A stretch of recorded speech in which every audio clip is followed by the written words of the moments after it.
Hello students, this is Rahul Pathania and you are watching Being Biological. This is third video lecture of the chapter Control and Coordination. Today we are going to discuss about the human nervous system. As we all know, जो human nervous system है इसको दो भागों में बांटा जाता है. The first is central or CNS central nervous system and the second is peripheral nervous system. Central यानी बॉडी के सेंटर में जो होगा. CNS में मेनली दो कंपोनेंट होते हैं. First is brain and second is spinal cord. आपने अपने बॉडी में देखा होगा, मान लीजिए ये एक आदमी है, यहाँ पे ब्रेन होता है और इस हिस्से में स्पाइनल कॉर्ड होती है, इसलिए सेंटर में आएगा. तो इसलिए ब्रेन और स्पाइनल कॉर्ड को हम रखते हैं सेंट्रल नर्वस सिस्टम में, जो मेनली प्रोसेसिंग का सेंटर होता है. सभी इंफॉर्मेशन की प्रोसेसिंग, कंपाइलिंग यहीं ब्रेन या स्पाइनल कॉर्ड में ही होती है और यहीं से इंफॉर्मेशन रिले होगी. जो पेरिफेरल है यानी आसपास सराउंडिंग का, इसके दो हिस्से होते हैं. First is voluntary. वॉलंटरी यानी जो हमारी इच्छा से काम करता है. इनवॉलंटरी यानी जो हमारी इच्छा से काम नहीं करता. तो पेरिफेरल नर्वस सिस्टम को दो भागों में बांटा गया, वॉलंटरी और इनवॉलंटरी. अब जो वॉलंटरी नर्वस सिस्टम है, इसके खुद दो कंपोनेंट होते हैं.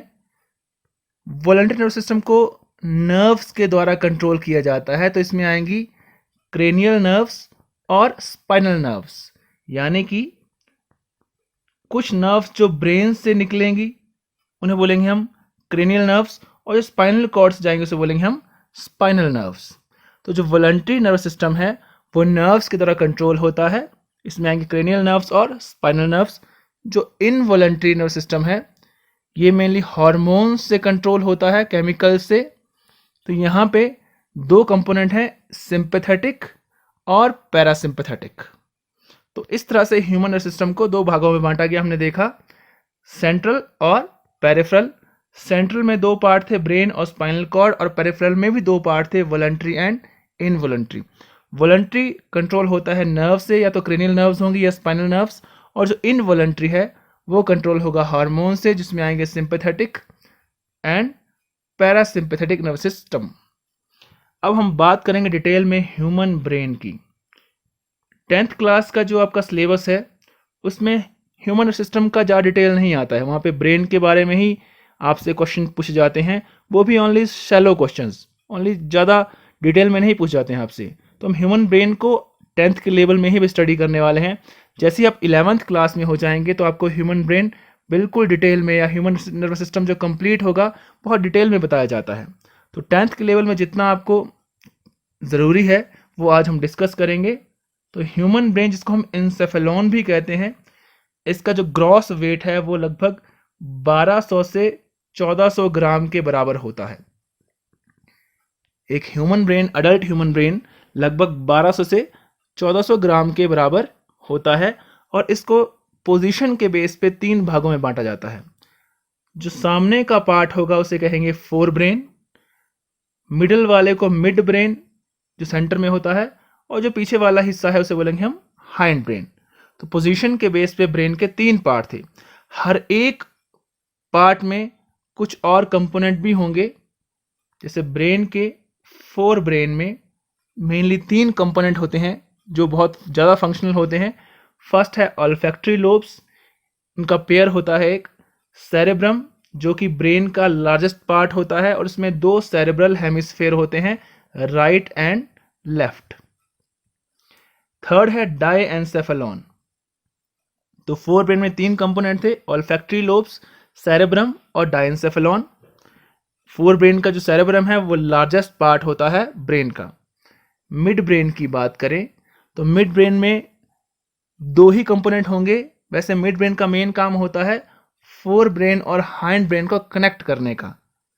इसमें दो जो पार्ट हैं वो हैं cerebral peduncles and corpora quadrigemina. जो हाइंड ब्रेन है ये मेनली इनवॉलंटरी फंक्शंस को, जो हमारी इच्छा से काम नहीं करते हैं, अपने आप होते रहते हैं, उनको कंट्रोल करने का काम करता है. इसके तीन कंपोनेंट हैं, पॉन्स, सेरिबेलम और मेडुला ऑब्लंगेटा. जो सेरेबेलम है ये सेकंड लार्जेस्ट पार्ट होता है ब्रेन का. तो हम हर एक कंपोनेंट के फंक्शन देखेंगे, उनकी लोकेशन देखेंगे। पहले बात करते हैं हम फोर ब्रेन की। फोर नाम से ही पता लग रहा है, इसे कहते हैं हम फोर हेड, यानी सामने का हेड, माथा जिसको कहते हैं हम। तो फोर वर्ड आया सामने से, तो यानी फोर ब्रेन ब्रेन का सामने वाला हिस्सा होता है। तो फोर ब्रेन में जो फर्स्ट पार्ट है वो है ऑल्फैक्टरी लोब्स, जिनका काम है स्मेल करने का। ये स्मेल को, खुशबू को या किसी गंध को सेंस करने का काम करता है। आपको क्वेश्चन यही पूछ जाते हैं, बताइए ऑल्फैक्टरी लोब का काम क्या है, ब्रेन के कौन कौन से पार्ट होते हैं, तो हम वही जितना 10th के लेवल के चाहिए उतना ही हम आपको बता रहे हैं। 11th के लेवल में जो पार्ट है, चैप्टर है नर्व सिस्टम का, उसमें सारी डिटेल बहुत ही ज़्यादा मिलेगी आपको। तो सेकंड जो सेरिब्रम है, it is largest part of brain and it has 2 cerebral hemispheres. जो सेरेब्रम है वो लार्जेस्ट पार्ट है ब्रेन का, और इसमें 2 हेमिस्फेयर्स होते हैं। जो 2 हेमिस्फेयर हैं, अगर हम ब्रेन को इस तरह से देखें सामने से, ये 2 हेमिस्फेयर हैं और ये कनेक्ट होते हैं एक थिक नर्व बैंड से। ये क्वेश्चन बहुत बार पूछा गया है। उसे कहते हैं कॉर्पस कोलोसम। कॉर्पस कैलोसम जो यहां दिख रहा है आपको, कॉर्पस कैलोसम, ये थिक नर्व बैंड होता है जो दोनों हेमिस्फेयर को जोड़ने का काम करता है। यह क्वेश्चन बहुत ही इंपॉर्टेंट है, इसको ध्यान में रखें कि जो 2 सेरेब्रल हेमिस्फेयर होंगे सेरेब्रम के, उनको कौन कनेक्ट करने का काम करता है? कॉर्पस कैलोसम, जो एक थिक नर्व बैंड होता है। ब्रेन का जो आउटर पार्ट होता है वो बनता है ग्रे मैटर से, और जो इनर पार्ट होता है वो बनता है वाइट मैटर से। ग्रे मैटर मेनली बनता है जो नॉन मेडुलेटेड नर्व फाइबर्स होते हैं। आपने देखा होगा जो नर्व फाइबर होता है इस तरह से, इसमें एक्सॉन है, एक्सॉन के ऊपर अगर माइलिन शीथ होगी तो उसे कहते हैं मेडुलेटेड, अगर नहीं होगी तो उसे कहते हैं नॉन मेडुलेटेड। तो जो ग्रे मैटर है मेनली बनता है वो नॉन मेडुलेटेड नर्व फाइबर से बनता है, और जो इनर पार्ट होगा सेरेब्रम का वो बनता है वाइट मैटर से, जो बनेगा मेडुलेटेड नर्व फाइबर से। इसमें आपने एलिवेशंस आपने देखा होगा, जो ब्रेन होता है उसमें इस तरह से ऐसे से कन्वेंशंस बने होते हैं। तो जो ऊपर उठे हुए पार्ट होते हैं उसको बोलते हैं हम गायरी, और जो डिप्रेशन है अंदर वाले धंसे हुए हिस्से, उनको कहते हैं हम सल्काई। अगर हम डायग्राम देखें यहाँ पे तो देखिए ये डिप्रेशंस हैं, ये इनको सल्कस कहा गया है, या इनको सल्काई भी कह देते हैं, क्योंकि सल्कस सिंगल होगा, सल्काई यानी इसका प्लूरल, और जो ऊपर उठे हुए हिस्से होंगे उसे कहेंगे हम गायरस या गायरी। तो फिर से देखते हैं हम जो राइट सेरेब्रल हेमिस्फेयर होगा वो लेफ्ट साइड ऑफ बॉडी को कंट्रोल करता है, और जो लेफ्ट हेमिस्फेयर होगा वो राइट साइड ऑफ बॉडी को कंट्रोल करेगा। सेरेब्रल हेमिस्फेयर में मेनली 4 पार्ट होते हैं फंक्शन के हिसाब से। जो फर्स्ट है फ्रंटल लोब। फ्रंटल लोब जो फ्रंट में होंगी, इनका काम है इंटेलिजेंस का। जो भी आदमी में सोचने समझने क्षमता होती है वो सारे फ्रंटल लोब में आती है। नेक्स्ट इसका पार्ट है पैराइटल लोब्स। ये टेस्ट को, टच को, पेन को, टेम्परेचर को या कुछ स्पीच बोलने वाले हिस्से को कंट्रोल करती हैं। थर्ड है टेम्पोरल लोब्स। ये सुनने वाला, कुछ स्मेल करने वाला, कुछ याद करने वाला और कुछ बोलने का हिस्सा कंट्रोल करती हैं। और जो ऑसिपिटल लोब हैं ये देखने को कंट्रोल करती हैं, site of perception of site. आपसे हर एक लोब के बारे में क्वेश्चन पूछा जा सकता है 1 मार्क वाले क्वेश्चन में। लास्ट ईयर बोर्ड एग्जामिनेशन में आपको ब्रेन बनाने के लिए भी आया था, तो आपको ब्रेन का डायग्राम भी बनाना पड़ सकता है, या वो 1 मार्क्स में या कम मार्क्स में आपसे हर एक लोब का काम पूछ लेंगे, या डिफरेंट पार्ट से काम पूछ लेंगे, सेरेब्रम का काम पूछ लेंगे, डायनसेफ्लॉन का काम पूछ लेंगे। तो ये सारा ही ब्रेन का जो हिस्सा है बहुत ही इंपॉर्टेंट है। तो फिर से देखते हैं, सेरेब्रल हेमिस्फेयर में मेनली 4 पार्ट होते हैं। फ्रंटल लोब जो इंटेलिजेंस का सेंटर है, पैराइटल लोब जो टेस्ट, टच, पेन, टेम्परेचर का सेंटर है, टेम्पोरल लोब हेयरिंग के लिए जाना जाता है, और ऑसिपिटल लोब देखने में काम आता है। नेक्स्ट जो थर्ड पार्ट है फोर ब्रेन का वो है डाईएन्सेफेलॉन। डाईएन्सेफेलॉन में 3 पार्ट होते हैं वैसे, एपीथैलेमस,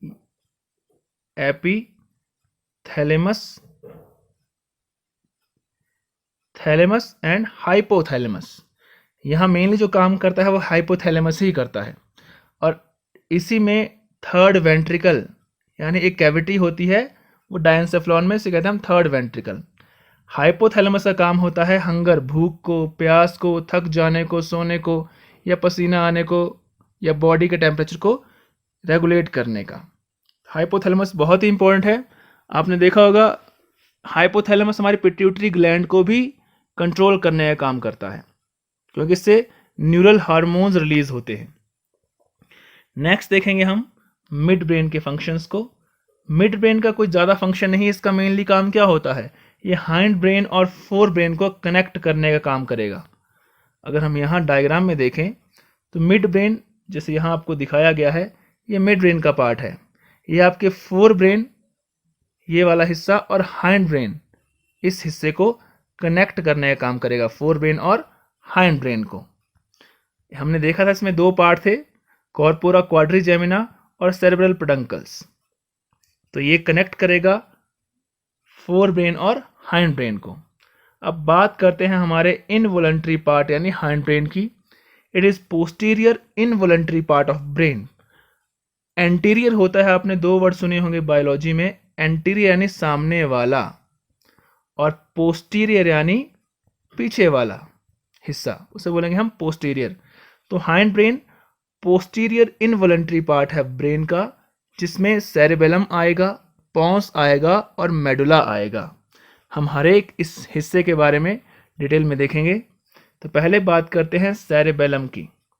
नाम में ये सेरेबेरम की तरह ही लग रहा है, लेकिन याद रखें सेरेब्रम फोर ब्रेन का पार्ट है और सेरेबेलम हाइंड ब्रेन का पार्ट है। सेरेब्रम पूरे ब्रेन का लार्जेस्ट पार्ट है, लेकिन सेरेबेलम क्या है, ये सेकंड लार्जेस्ट पार्ट है। तो इसके हम फंक्शंस देखेंगे। It is second largest part of brain which coordinates muscle activity of the body. ये जो भी बॉडी की मसल में एक्टिविटी होती है उनको ये कंट्रोल करने का काम करेगा, उनमें कोऑर्डिनेशन बनाएगा। यानी जैसे ही हम चलते हैं, यानी वॉकिंग के टाइम या राइडिंग के टाइम, जंपिंग के टाइम, लिफ्टिंग के टाइम, बेंडिंग के टाइम, हमारी बॉडी में पोस्चर को मेंटेन रखता है, ताकि हमें अगर इम्बैलेंस हो जाए तो उसे हमें बैलेंस करना है। तो इट मेंटेन्स इक्विलिब्रियम और posture of the body during walking, riding, jumping, lifting and bending. आप सभी जानते हैं कैसा काम है, इनवॉलंटरीज को हम कंट्रोल नहीं करते, ब्रेन खुद ही हमारा पोस्चर मेंटेन रखता है। तो उसमें कौन हेल्प करता है, हमारा सेरेबेलम। नेक्स्ट है pons. It connect cerebellum, medulla and cerebrum. ये कनेक्शन का काम करेगा। मेनली इसका जो फंक्शन होता है वो रेस्पिरेशन को कंट्रोल करने का होता है। It possess pneumotaxic area of respiratory centre, pons. Third है मेडुला ऑब्लंगेटा। मेडुला में फोर्थ वेंट्रिकल होता है, कैविटीज होती हैं सारी जो वेंट्रिकल है, first ventricle, second, third, fourth. आपसे ये क्वेश्चन पूछा जाएगा 11th के सिलेबस में कि बताइए थर्ड वेंट्रिकल कहाँ होता है, फोर्थ वेंट्रिकल कहाँ होता है। लेकिन फिर भी आप जान लें कि थर्ड वेंट्रिकल कहाँ था, डायनसेफेलॉन में। फोर्थ वेंट्रिकल कहाँ है, मेडुला ऑब्लंगेटा में। It has fluid filled cavity called fourth ventricle and it controls involuntary actions like rate of breathing, सांस की गति, हार्ट बीट, कितना फास्ट चलना है, या ब्लड प्रेशर हमारी बॉडी का मेडुला ऑब्लंगेटा ही कंट्रोल करता है। ये इसके अलावा स्वेलोइंग, निगलना, vomiting, coughing, sneezing, salivation and peristalsis movement को भी कंट्रोल करता है। तो हमने देखा ब्रेन के मेनली 3 पार्ट थे, कौन कौन से, fore brain, mid brain and hind brain. Fore brain में ऑल्फैक्टरी लोब थी जो सेंस ऑफ स्मेल करती है। सेरेब्रम था जो लार्जेस्ट पार्ट ऑफ ब्रेन है, इसमें 2 हेमिस्फेयर हैं जो कॉर्पस कॉलोसम की हेल्प से जुड़े रहते हैं, जो एक थिक नर्व बैंड होता है, कैलोसम की हेल्प से जुड़े रहते हैं, जो एक थिक नर्व बैंड होता है। थर्ड था डायनसेफ्लॉन जिसमें हाइपोथैलेमस काम करता है, हंगर का, थर्स्ट का, स्लीप का, उस तरह के कंट्रोल करने का काम करता है। मिड ब्रेन में 2 पार्ट थे, सेरेब्रल पेडंकल्स, कॉर्पोरा क्वाड्रिजेमिना, जिसका काम होता है फोर ब्रेन और हाइंड ब्रेन को जोड़ने का। हाइंड ब्रेन में 3 पार्ट थे, पॉन्स, सेरेबेलम और medulla oblongata. Pons mainly pneumotaxic area of respiration को कंट्रोल करता है। सेरेबेलम कंट्रोल करेगा आपके पोस्चर को, जो कि second largest part of brain है। और medulla oblongata mainly rate of respiration, rate of heartbeat, इनको कंट्रोल करने का काम करेगा। तो ये था ब्रेन के बारे में। इसका डायग्राम देख लें एक बार। ब्रेन जो कि ये हिस्सा दिखाया गया है, हमने कहा इसका लार्जेस्ट पार्ट है सेरेब्रम, जो ये है। ये मान लिया एक हाफ है इसका, क्योंकि इसको हमने एक तरह से एलएस की तरह काटा हुआ है, तो यहाँ आपको एक ही हेमिस्फेयर दिखाई देगा। इसमें कुछ एलिवेशंस हैं जिनको हम कहते हैं गायरी, और कुछ डिप्रेशन को कहेंगे हम सल्कस या सल्काई। ब्रेन के ऊपर एक हार्ड बोनी कवरिंग रहती है, इसको कहते हैं हम स्कल या क्रेनियम। इसको कहते हैं हम स्कल या क्रेनियम। ब्रेन और स्कल के बीच में लेयर्स होती हैं प्रोटेक्टिव ब्रेन की, इसको कहते हैं हम मेनिंग्स। मेनिंग्स मेनली 3 होती हैं, जिनके बारे में डिटेल में पढ़ेंगे थोड़ा सा हम। जिसमें 3 लेयर है, जैसे ड्यूरा मैटर, अरेकनॉइड और पिया मैटर, जिसको अभी देखेंगे हम। और जो अरेकनॉइड और पिया मैटर है उसमें सेरेब्रोस्पाइनल फ्लूइड भरा रहता है। फिर ये कॉर्पस कोलोसम है जो कनेक्ट करता है लेफ्ट और राइट हेमिस्फेयर्स को ऑफ सेरेब्रम। ये फोर ब्रेन का ही पार्ट डायंसेफलॉन यहाँ है। मिड ब्रेन यहाँ पे रहेगा, जो फोर ब्रेन और हाइंड ब्रेन को कनेक्ट करने का काम करता है। पॉन्स और मेडुला यहाँ पे है। सेरेबेलम ये है ट्री लाइक स्ट्रक्चर, और ये स्पाइनल कॉर्ड है जो ब्रेन से ही निकलती है। तो ये ब्रेन का स्ट्रक्चर था। हम देखेंगे ब्रेन को कैसे प्रोटेक्शन मिलती है। हमने बात की ब्रेन कवर्ड होता है एक बोनी बॉक्स में, जिसको कहते हैं हम स्कल या क्रेनियम। अगर ये ब्रेन है इस तरह से, तो इसके बाहर एक बोनी बॉक्स होता है हड्डी से बना हुआ, जिसे हम क्रेनियम कहेंगे या स्कल कहेंगे। और ब्रेन के ऊपर कुछ लेयर्स होती हैं, प्रोटेक्टिव लेयर, जिन्हें कहते हैं हम मेनिंग्स। जैसे हमने देखा था हार्ट के ऊपर क्या होता है, पेरिकार्डियम लेयर होती है। लंग्स के ऊपर क्या होता है, प्लूरल मेम्ब्रेन्स होती हैं। तो वैसे ही ब्रेन के ऊपर होती है मेनिंग्स, और ये 3 लेयर होती हैं। सबसे outer most dura mater, middle is arachnoid and inner is pia mater. अगर हम ऐसे बनाएं, अगर ये ब्रेन है यहाँ अंदर हमारा, ये इसके बाहर सबसे बाहर कौन सी हुई, ड्यूरा मैटर, फिर अरेकनॉइड, और सबसे जो इंटरनल है वो होगी हमारे पास पिया मैटर।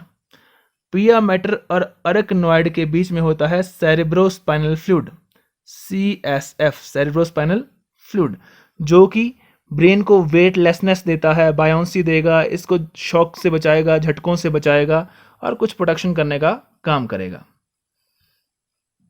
तो ये थी ब्रेन की कवरिंग्स जो ब्रेन को प्रोटेक्ट करती हैं। It have cerebrospinal fluid between पिया मैटर एंड अरेकनॉइड।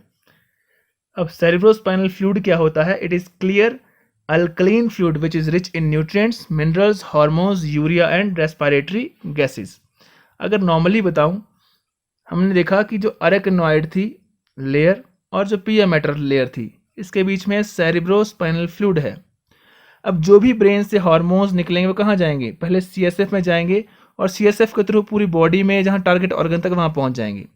जो ब्रेन की गंदगी होगी वो कहाँ जाएगी, सेरेब्रोस्पाइनल फ्लूइड में जाएगी, और इसको हम बाहर एक्सक्रीट आउट कर सकते हैं। ऊपर से CSF क्या है, लिक्विड पार्ट है। अगर ब्रेन को कोई झटका भी लगता है तो शॉक एब्जॉर्बर की तरह CSF उसको बचा लेगा। तो जो भी ब्रेन के जो भी एक्सचेंजेस होंगे वो कौन करवाएगा, सेरेब्रोस्पाइनल फ्लूइड ही करवाएगा। इसमें ब्रेन के लिए जो फूड होगा वो भी CSF ही लेके आएगा, ग्लूकोज। तो फंक्शंस देखते हैं हम सेरेब्रोस्पाइनल फ्लूइड के। It supplies food and oxygen to brain and spinal cord. ये फूड सप्लाई करता है, गैस सप्लाई करता है ब्रेन और स्पाइनल कॉर्ड को। इट पिक्स अप यूरिया यानी जो एक्सक्रीटरी मैटर होगा, वेस्ट होगा ब्रेन से।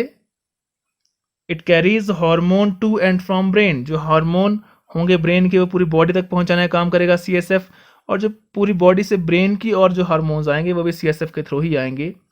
ये ब्रेन को शॉक से बचाएगा, protects brain from shock, and by buoyancy reduce weight of brain. क्योंकि ये पानी जैसा होता है तो ब्रेन को ये वेटलेसनेस, थोड़ा हल्का महसूस करवाएगा बायोंसी की हेल्प से।